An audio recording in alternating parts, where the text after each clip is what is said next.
Hey everybody, Karen here. Welcome back to Unpinned Creative and day 18 of dephemerember. Today our prompts are handmade stencil and notepad. I have done some prep work for once and I have my glasses on, so we're off to a really good start today. I want this to be a quick, easy and fun page. The animal for today is fish, and we have this gorgeous flying fish image. And so I've been through my books, of course, and found these beautiful goldfish, and I chose them because look at the expression on his face. Isn't it amazing? He looks so worried. And then I also found this fish, and I love the expression on his face as well. So we're going to be using those today.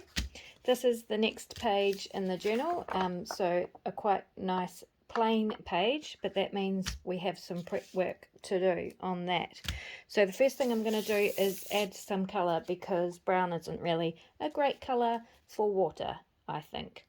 So I'm just going to be really simple and easy today, and I've grabbed a bunch of blue ink pads and I'm just going to add some colour to the page with them. And because my pages are brown, so I love using paper bags, so it's not going to come out blue exactly, but it will add some colour, which is what I'm after.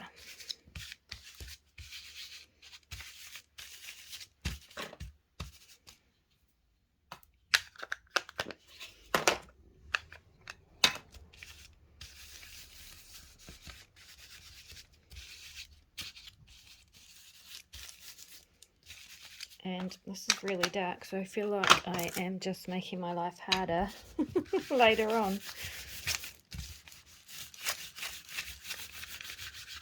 Oh, now it's green.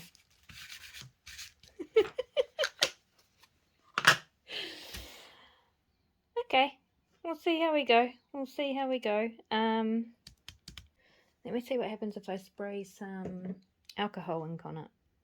Okay, so I just have some straight isopropyl alcohol in a spray bottle.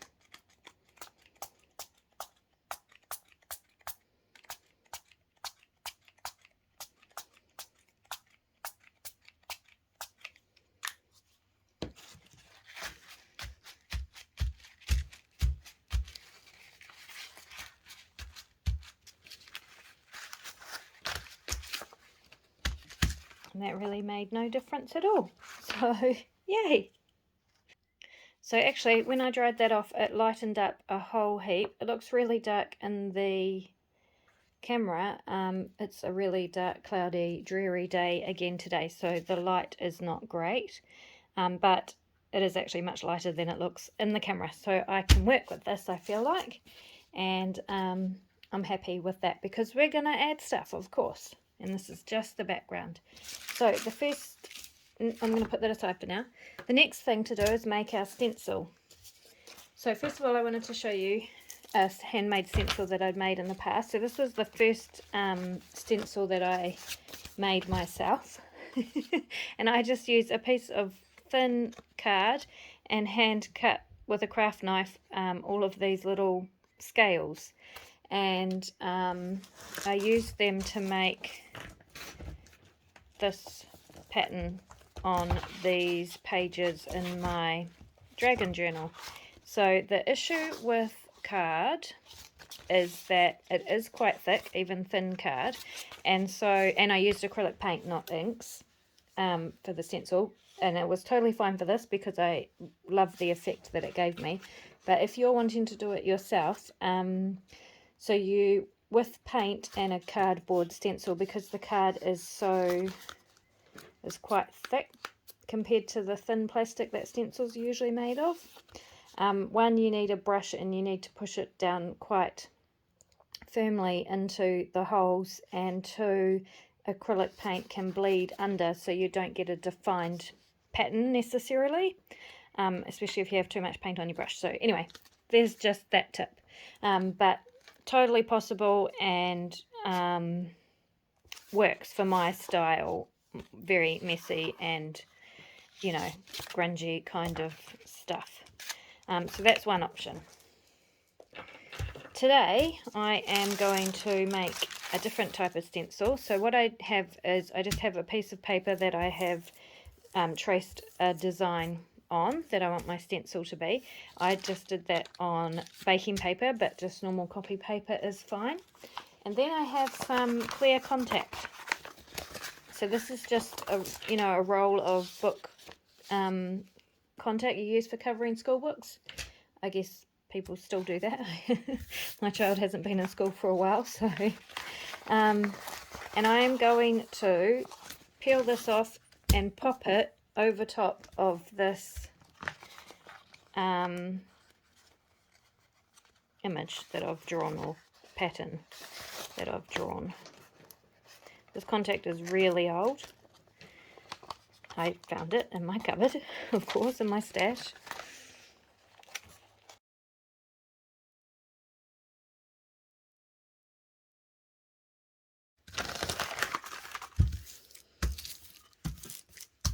There we go.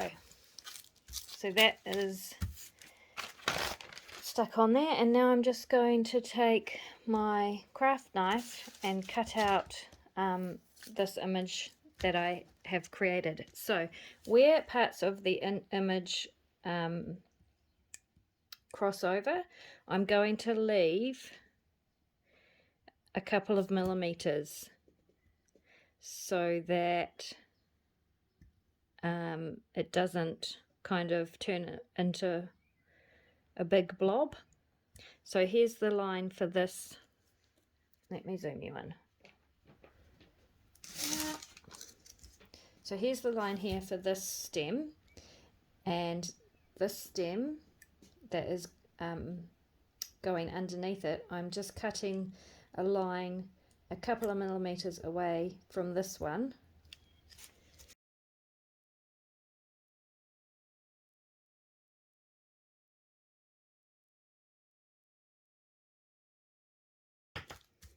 Okay, that is done. So, a couple of quick tips for cutting stencils like this. One, have a really, really, really sharp craft knife. Two layers of contact would probably be better, especially on baking paper, because it's very thin and there may be a problem when I'm actually trying to brush over it with my stamp ink thing. You know what I mean.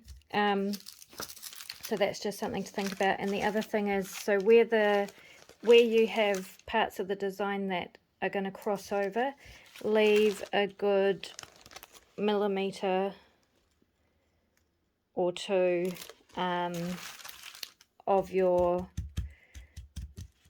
contact and paper there, because otherwise you're just going to end up with a big blob and your design, you won't be able to see your design. So you've got to, where parts interact, you've got to have some joining bits. I hope that makes sense.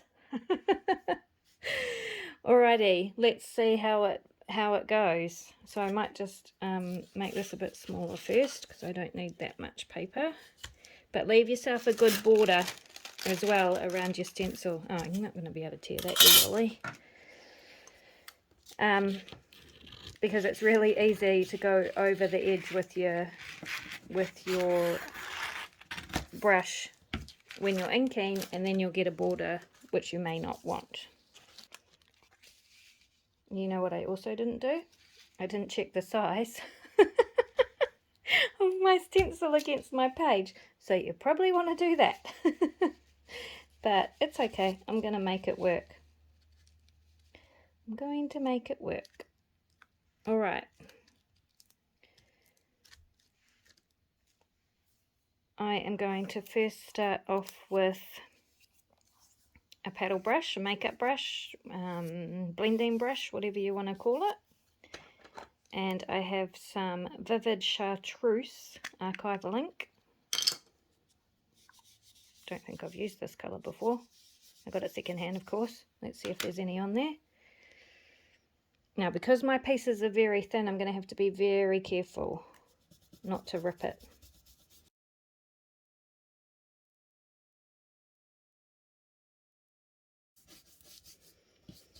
The contact makes the brush glide over the stencil really easily, which is really cool.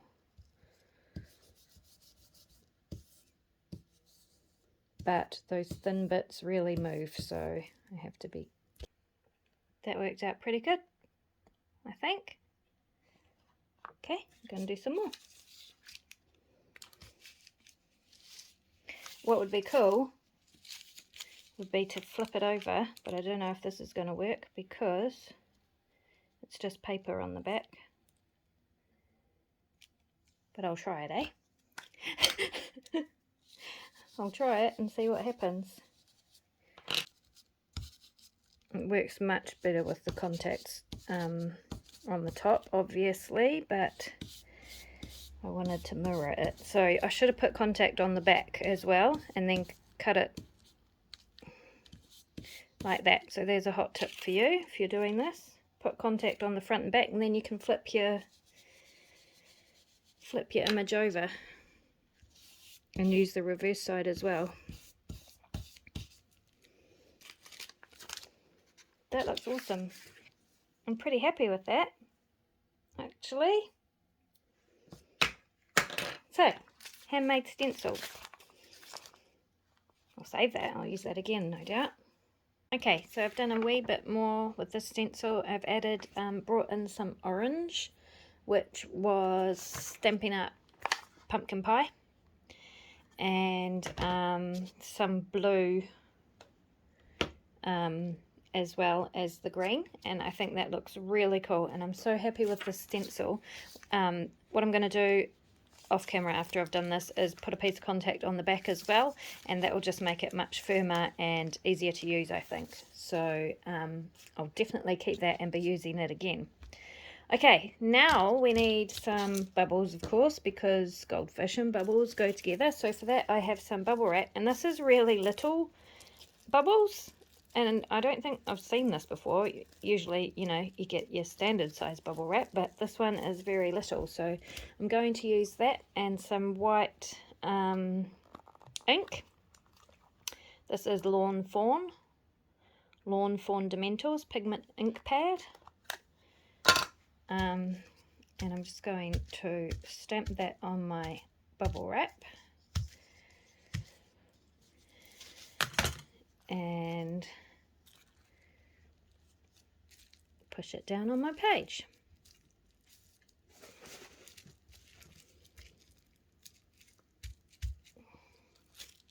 Oh, look at that. And we might put some down here. I didn't re-ink it the second time, so these ones should be lighter. But white ink I find tends to go quite a bit lighter once you've stamped it and it's dried. Yeah, look at that. That looks really cool. Maybe a few more bubbles than I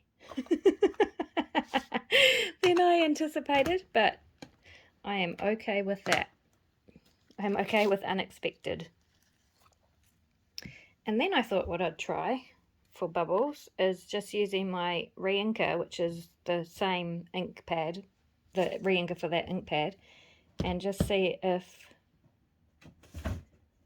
dabbing it...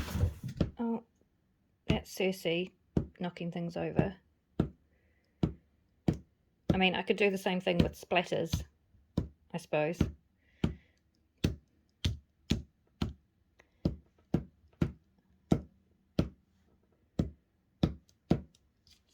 Just add a few bubbles like that.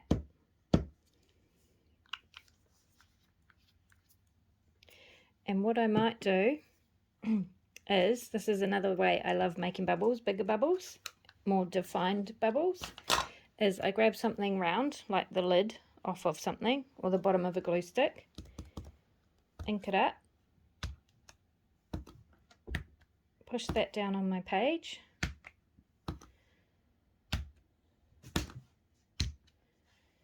and it doesn't have to be a complete circle either.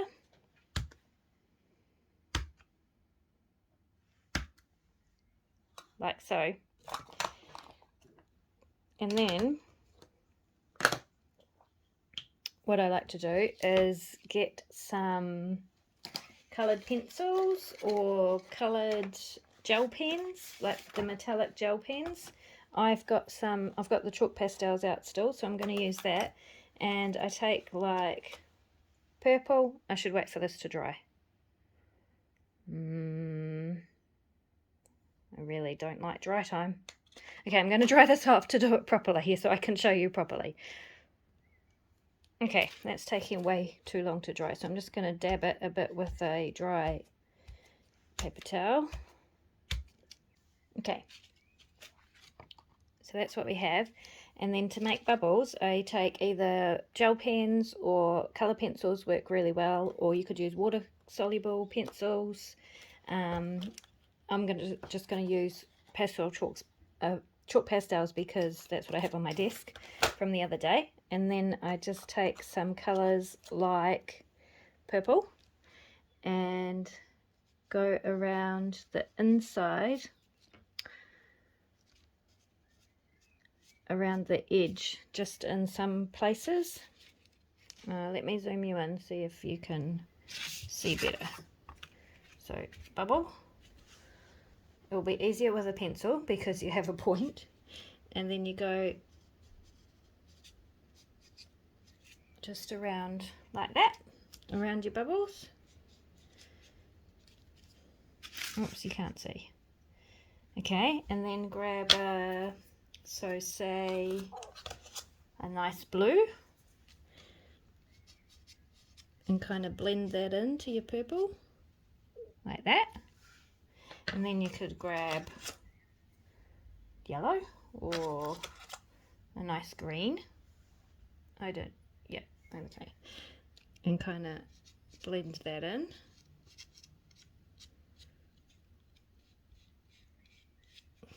Like that. And these are quite bright. Usually I would have them a bit more muted, so I'm going to smudge them in a bit. Yeah. Like that. And then, so I'll do that to all the bubbles. Okay. Take a small piece of card. Curve it, ink it, stamp it just inside the edge of the circle.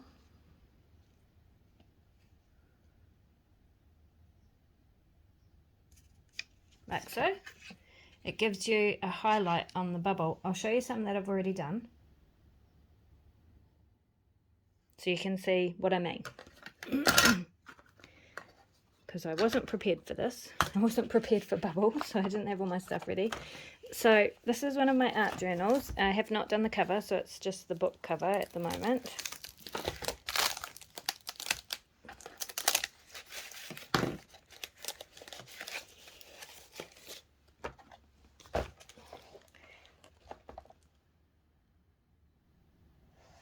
And this is the effect you're going for. So this kind of iridescent type colouring around the side, and then if you put a white highlight, it makes it look really like bubbles. I love them. I love them so much. Anyway, that's a quick tip for how to make bubbles look like bubbles. And so I'm going to do that with these.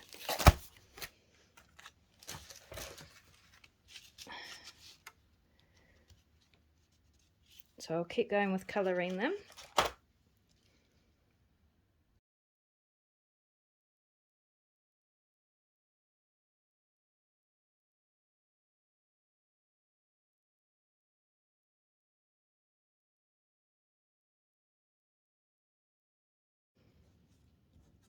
So as I said, much easier with a coloured pencil or something you can get more accurate with around your circle, but I am reluctant to get out more craft supplies and make my desk even messier. Quite messy and stuff. And then I'm going to curl over my piece of card, put some ink on it, and then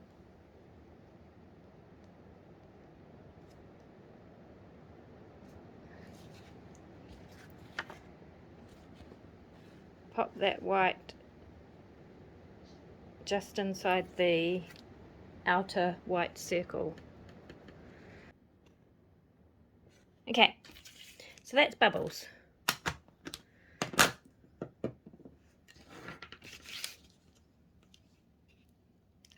It's pouring with rain now, so I have got the lights on, so I know it's a bit shiny and hard to see. I'm sorry.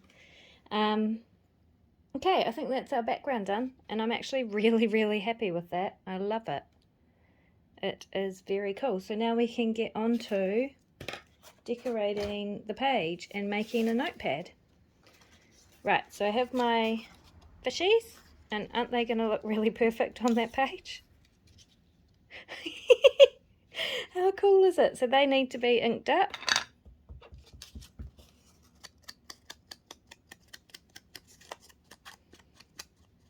Because my fussy cutting was done at very late in the night time and was very unfussy, so inking the edges covers a multitude of sins.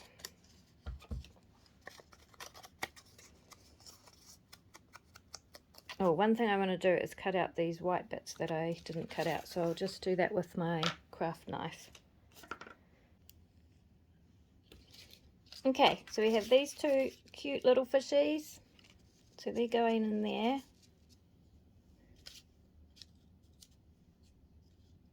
I think. And then this dude I'm going to use as part of the notebook. So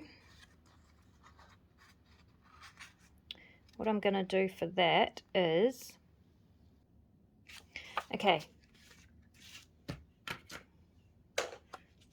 so I'm going to move these fishies out of the way for now, this page out of the way, and make our notebook. So I am going to, so I've left a good border at the bottom on purpose, and what I'm going to do is fold that up, make a crease,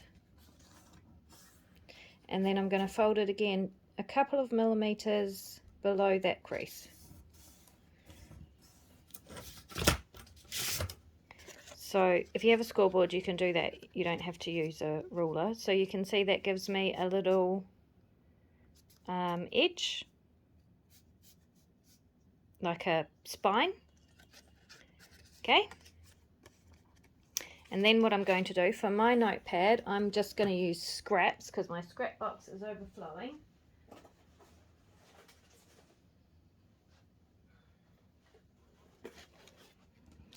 So I'm just going to take, like, look at that, that's such a nice piece.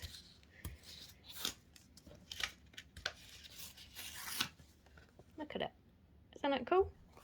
So I'm going to take pieces of paper, random pieces of paper like this.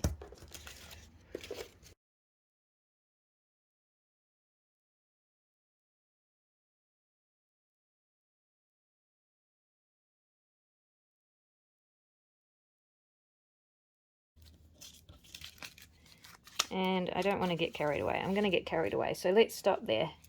So that's my little pile of notepaper. And what I'm going to do is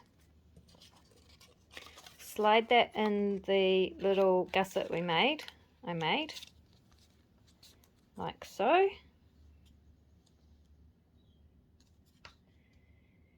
And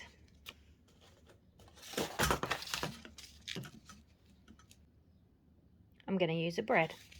Haven't used one for a while. So I'm just going to make sure that all of those note papers are right down the bottom of the fish and where I want them. And then make a hole.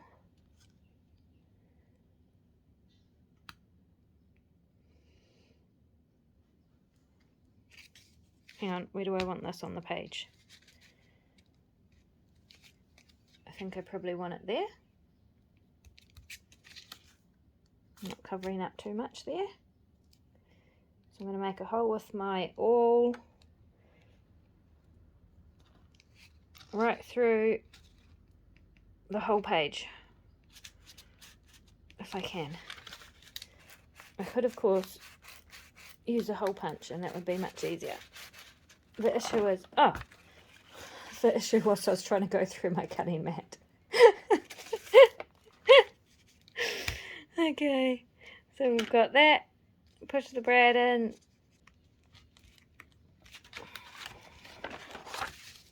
and we have a little notebook. And yep, it moves around.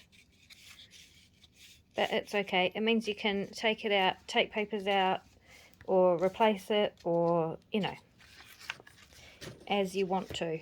Right, we need to put our goldfish on.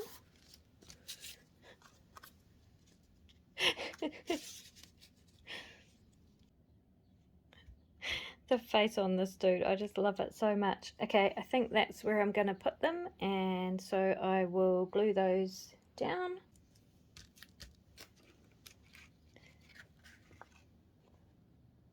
Look at his face. It is so cute. Okay, so they're glued down, and I am just going to take my brush with eyeshadow. So again, if you haven't watched any of my other videos, you can use a Stabilo pencil, that works well, and blend it out with some water. You can use your ink pad, watercolor pencil, blend it out. Lots of different things you can use for creating a kind of a shadow outline around die cuts or fussy cuts. I'm just using, you can use chalk pastels. I am just using a brush because, a brush with eyeshadow because I have it here. I was using it the other day. You can use it with chalk pastels as well. And it just creates a shadow that you don't even notice once you've done it. You have no idea if it's actually made a difference or not, but when you look at two side by side, so one that has had a shadow added to it and one that hasn't, it really does make a difference with how well the fussy cut or die cut blends into the page. So I am very happy with that. I've forgotten my flying fish.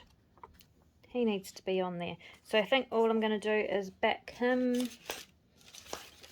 with some other paper and slide it in behind the notebook. Okay, quick recap. We have our handmade stencil using contact, and I use tracing paper, but copy paper would be better because it would be a bit heavier, and I would also suggest putting contact on the back as well as the front, but worked amazingly. Very happy with that. So handmade stencil and our notepad, which is just from scraps, and a beautiful fish page and a journaling card in the back. Okay, that is it for today. Thanks so much for joining me. I hope you've enjoyed it, and I will see you in the next one.